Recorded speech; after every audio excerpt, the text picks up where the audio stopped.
I've been a member for a long time, and my boys are members, and they're much better shooters than I am. I'll tell you, they know more about guns than any. I don't know, there might be 2 or 3 people in this room, but believe it or not, not many. So to get the endorsement, believe me, is a fantastic honor. And I just said to Wayne, and I just said to Chris, I will not let you down. Remember that. I will not let you down.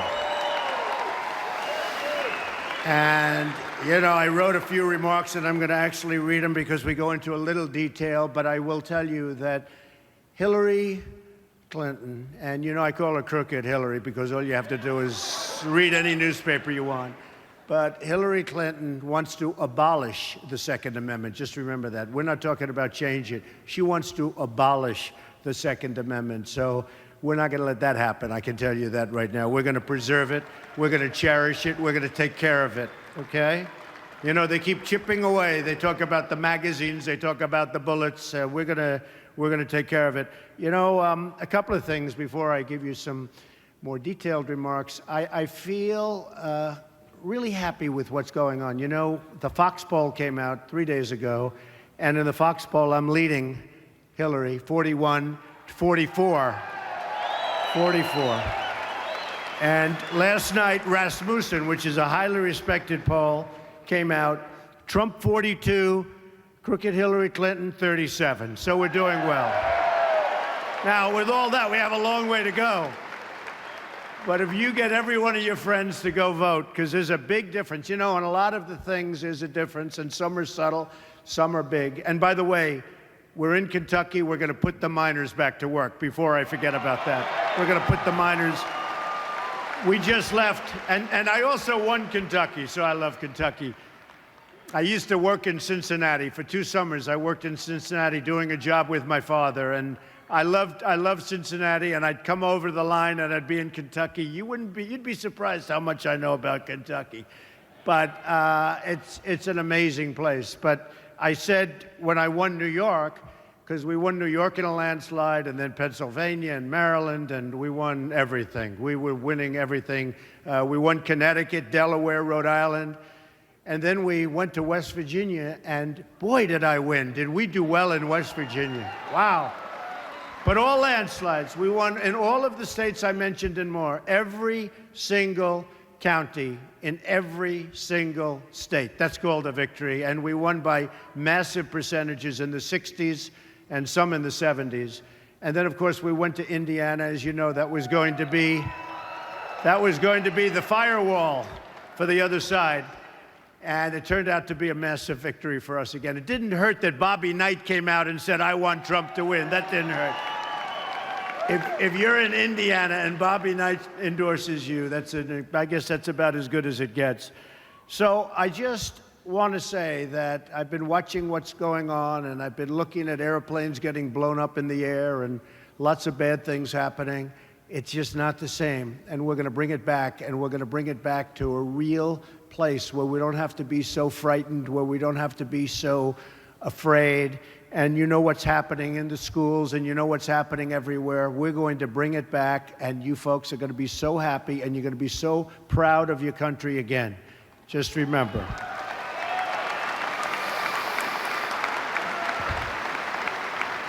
Bernie Sanders, who I'm sure you all love, he did say one thing that was very interesting. He said that Hillary Clinton is unqualified to be the president of the United States.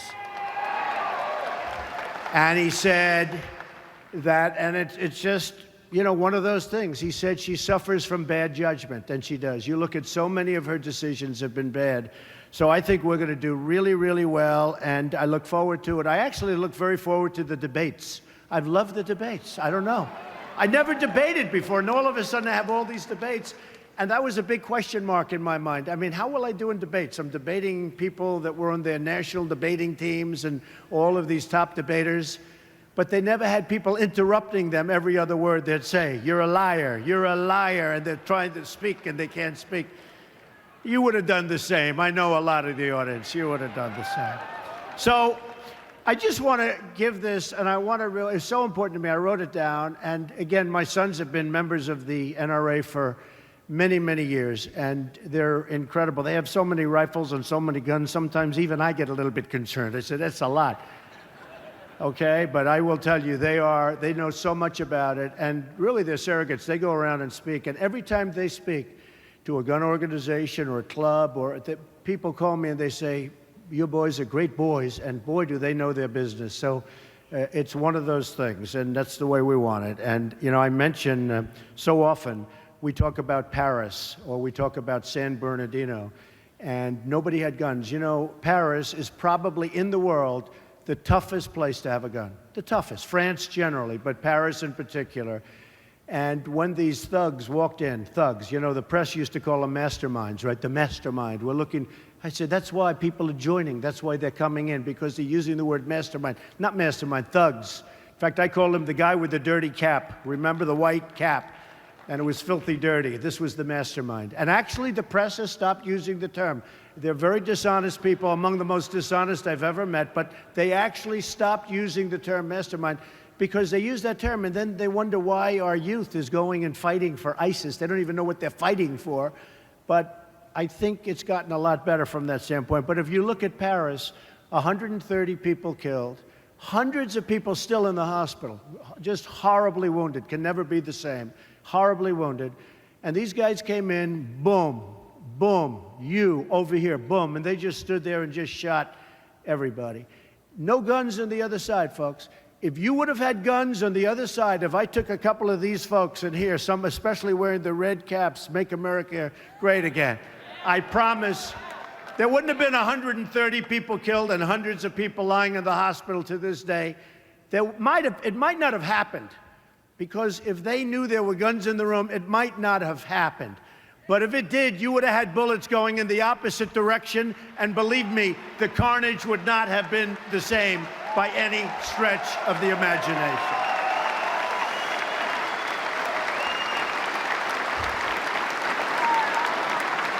And thank you, I tell the same story on San Bernardino. Here's two people.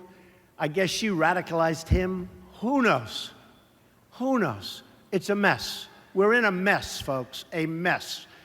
Radical Islamic terrorism. We have a president, doesn't mention the words, doesn't want to talk about it, and if you don't want to talk about it, you're never going to solve a very big problem, and we're talking a worldwide problem. We're not talking here, we're not talking Kentucky, we're talking all over the world. This is a problem, and we have a president doesn't want to mention the name. You have San Bernardino, 14 people. They worked with these two. They worked with them. They gave them a baby shower. They had a baby. The people they worked with gave them a baby shower. They walked in, no guns on the other side. They had the guns, and they killed 14 people, many wounded, many in the hospital to this day, but they wounded many. But they killed 14 of their coworkers, and the coworkers thought they were friends. So there's something going on. Now, I tell you again, same story. If we had guns on the other side, it wouldn't have been that way. I would have, boom. If we had guns on the other side, it wouldn't have been that way. And then you have the gun-free zones. The gun-free zones, that's real. We had a case, you know, about a year and a half ago was the first I really heard of this, and where you had the 5 military people, great people. One was a master marksman, a master with anything he touched having to do with guns, weapons, anything he touched. And they were told, this is on a military base, folks, on a military base. They were told, put your guns away, got to put your guns. These are, you know, soldiers. These are people that are representing us. These are the top of the line. These were 5 great, brave, incredible soldiers. Put your guns away. So their guns are locked up, put in a different area of the place. And this whack job walks in and starts shooting them, killed all 5 of them. Gun-free zones. We're getting rid of gun-free zones, okay? I can tell you. We're getting rid of that.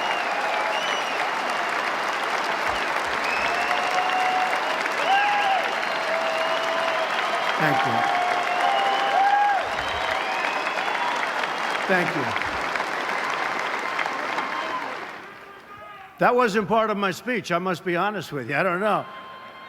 Maybe I shouldn't read you what I have here, but fact, if I would have known teleprompters, I would have used them. I've started to use them a little bit. They're not bad. You never get yourself in trouble when you use a teleprompter. You know, the problem is it's too easy. We have a president who uses teleprompters. It's too easy. We should have non-teleprompter speeches only when you're running for president. You find out about people. The other way, you don't find out about anybody. So, the Second Amendment is under a threat like never before.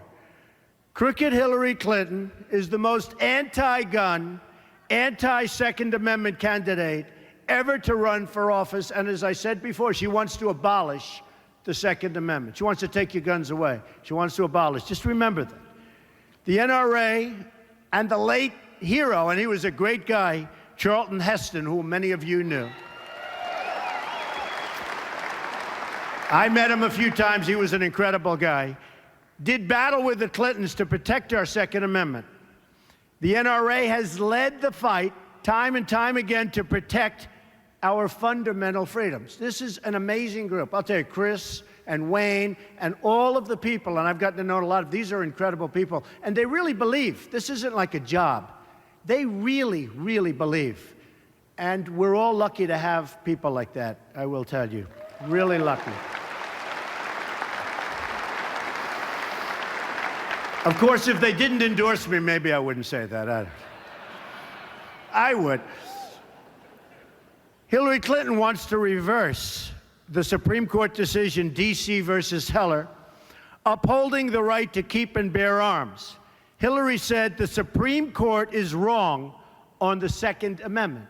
That's bad. That's like what she said about the miners. We're going to put the miners and the mines out of business. Then she goes, right? Then she goes to, oh, boy, I'll tell you, West Virginia, how were they? I hate to say I won Kentucky, but I won West Virginia by even more. But of course, she made that statement after I had already won Kentucky. We're going to win them all. We're going to win them all. We're going to win them all.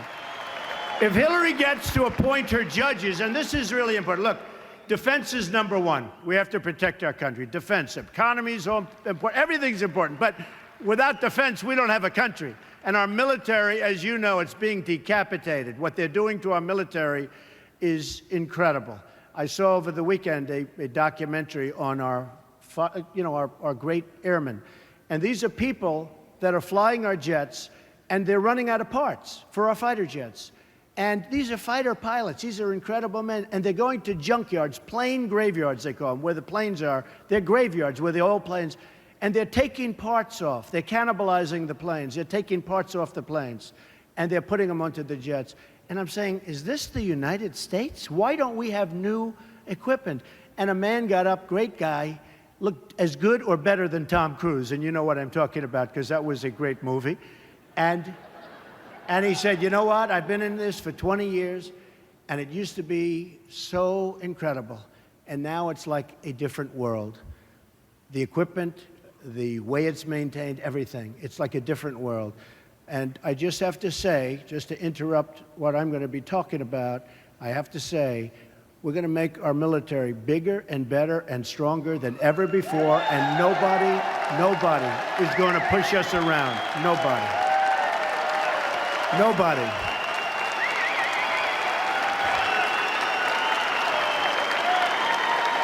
Thank you.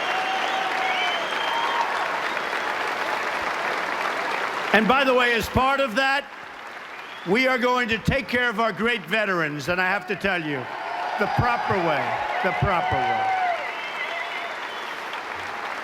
All right, thank you, everybody. Thank you. If Hillary gets to appoint her judges, you know, one of the biggest and most important reasons to win this time, it's very unusual. Sometimes you get no judges to appoint. Sometimes you go for years and there's no judges. Probably there'll be a minimum. You have Scalia, who was one of the greats. Well, his position's up. Great. He was great. But you have Scalia, so you have one before you even start, assuming, and I'm sure that Mitch and the guys are going to be able to hold out. I have no doubt about it, because we don't want anybody taking that slot. But you have Scalia, and you'll probably have 3. It could be 4. and it could even be 5 judges. So I think in terms of president, and we're talking about a 4-year period, and of course we intend to be there for 8 years, but we'll make it so good in 4, you'll probably say you don't need to do it any longer, Mr. President. But I can't stress in any stronger fashion, whoever the next president is going to appoint from 3 to 5 judges. And if it's Hillary or whoever, assuming she's allowed to run, because you know what? What she did with her emails is so criminal, is so dishonest, is so shocking that she shouldn't be allowed to run, but it looks like they're going to let her run. And that's okay with me, because really, I do want to run against her. I have to be honest with you. So if she gets to appoint her judges, she will, as part of it, abolish the Second Amendment. And I have to say, that would be, in my opinion, that's what she's going to go for. And it's a little like she did with the coal miners.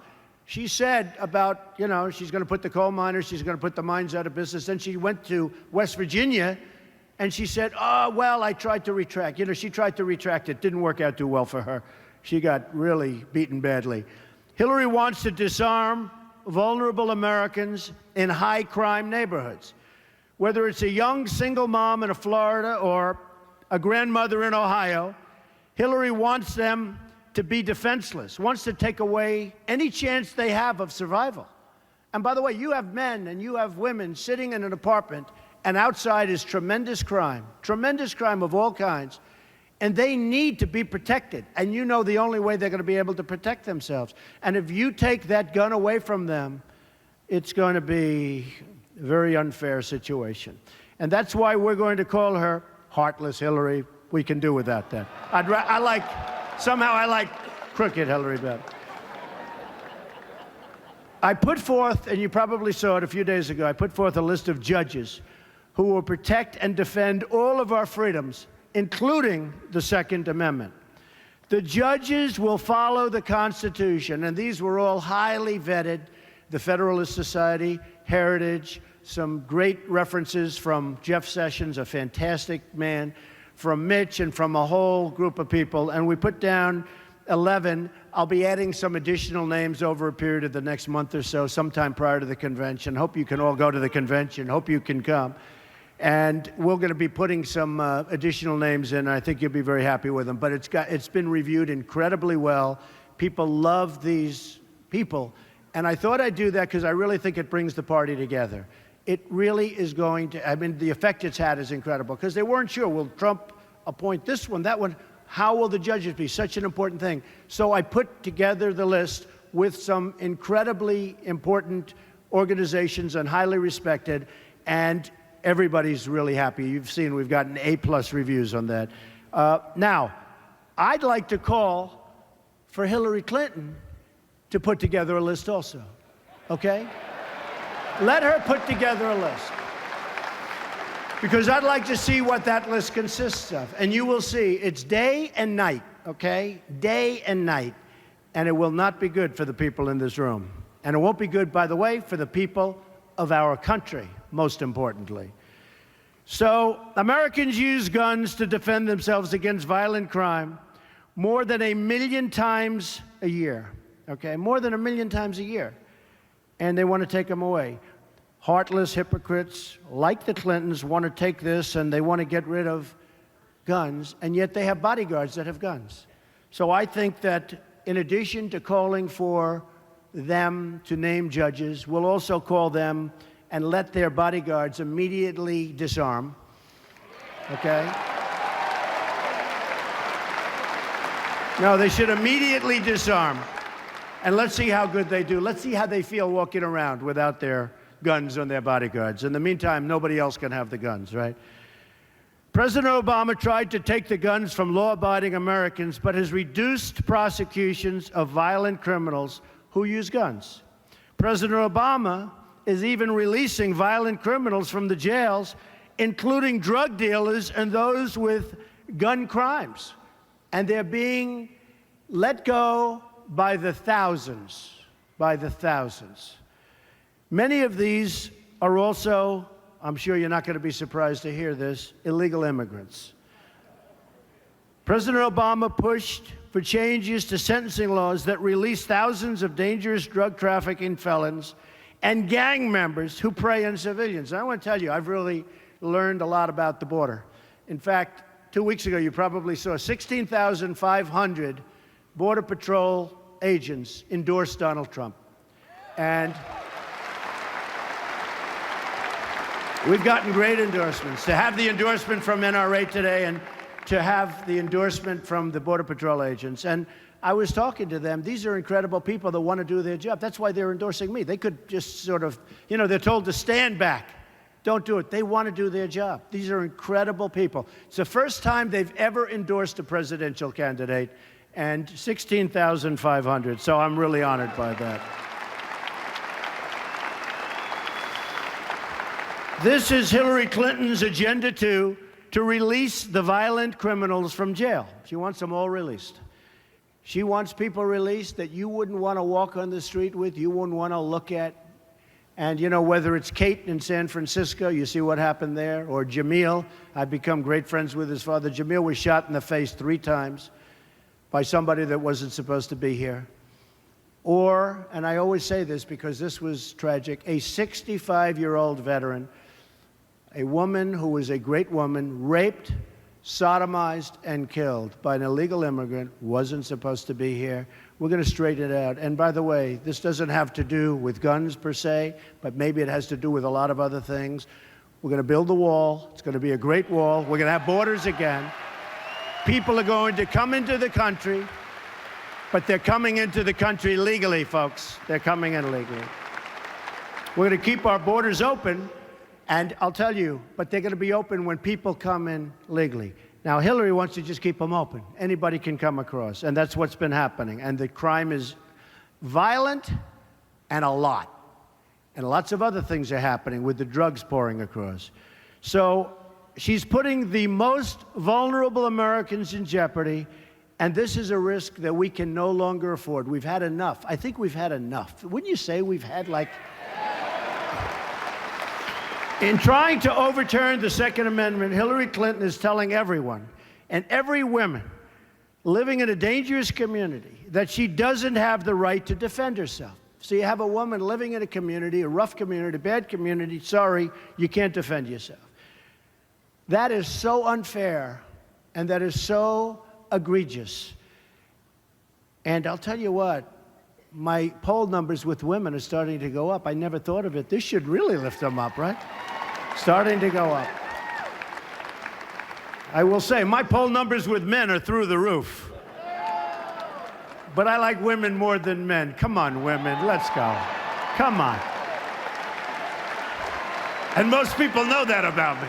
Most people know that. This is the most basic human right of all. But Hillary wants to strip it away, and strip it away from women and all others. Hillary Clinton will release violent criminals from jail, more so than even Obama. She has a more open policy than Obama, if that's possible, and put innocent Americans at risk. I'm going to put criminals behind bars and guarantee that law-abiding Americans have the right to self-defense, 100%.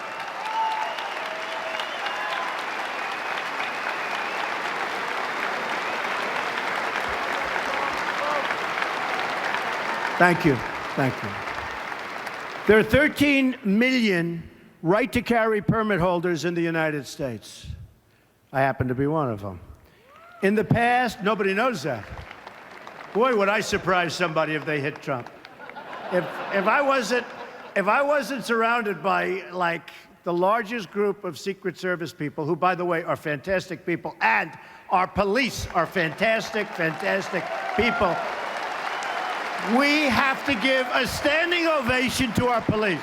We have to. They are fantastic people. Amazing. They do such a great job. They are so unfairly treated. But they know, and they know how the people feel about them. Thank you. That's great. In the past 30 years, the number of right-to-carry states has gone up sevenfold. These are among the most law-abiding folks, statistically, in the entire country. So they have the right to carry. They're among the most, you know, they do statistics on everything, right? Everything. And these are among the most, in fact, they're like at the top of the list. In Florida, for example, they've issued more than 3 million concealed carry permits in the past 30 years. Only 168 have been revoked. That's 0.006%. So very, very few and just no difficulty. Hillary wants to go into the opposite direction. She said that President Obama didn't go far enough when he executed this order, when he signed this order, and he's not going far enough. He's gone so far, he's gone too far, we're going to stop it. And we will unsign lots of different things, including some of those terrible executive orders. Believe me, they're going to be unsigned so fast, they'll be unsigned the first hour that I'm in office, in the first hour that I'm in office.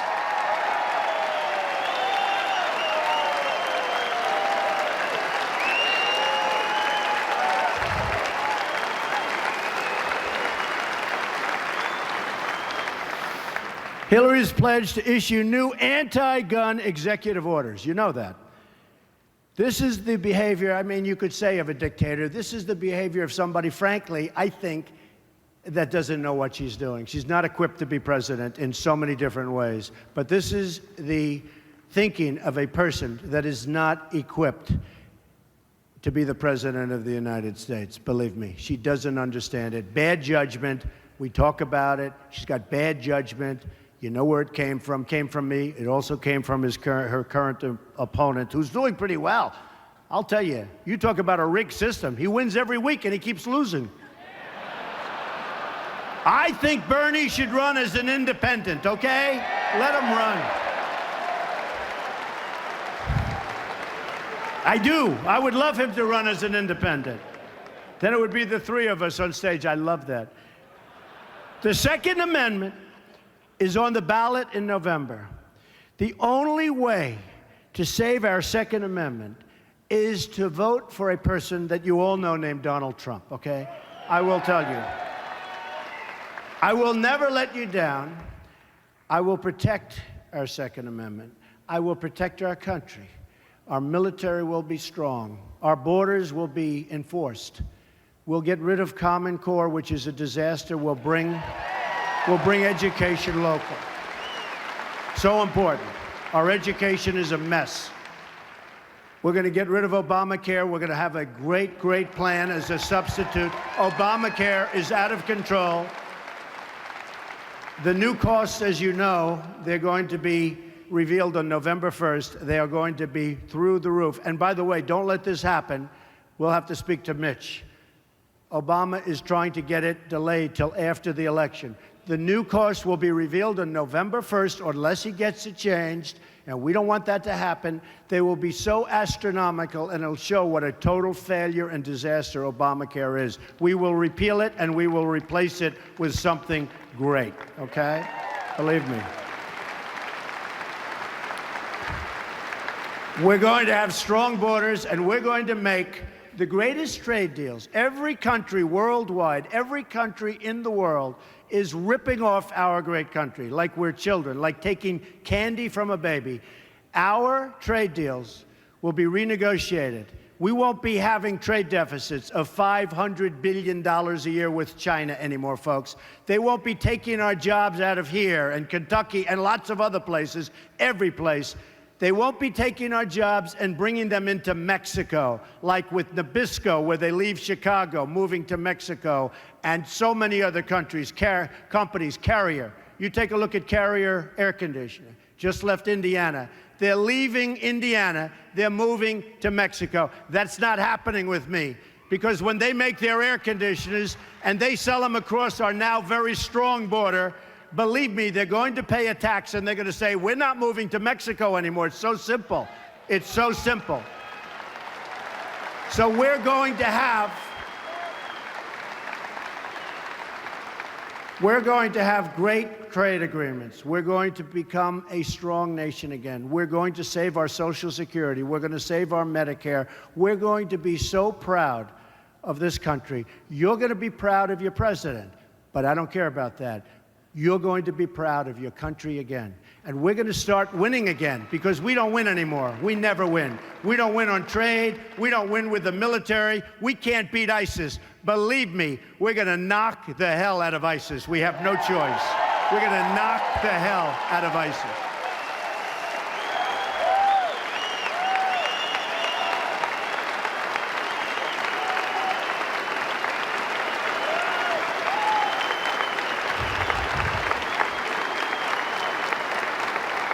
So we are going to start winning again.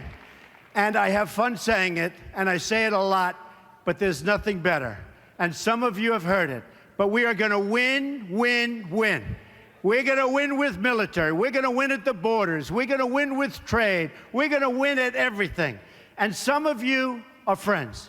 And you're going to call. You're going to say, Mr. President, please, we can't take it anymore. We can't win anymore like this. Mr. President, you're driving us crazy. You're winning too much. Please, Mr. President, not so much. And I'm going to say, I'm sorry. We're going to keep winning, because we are going to make America great again. Thank you. We love you. Thank you. Thank you, everybody. Thank you, Kentucky. Thank you, everybody. Thank you.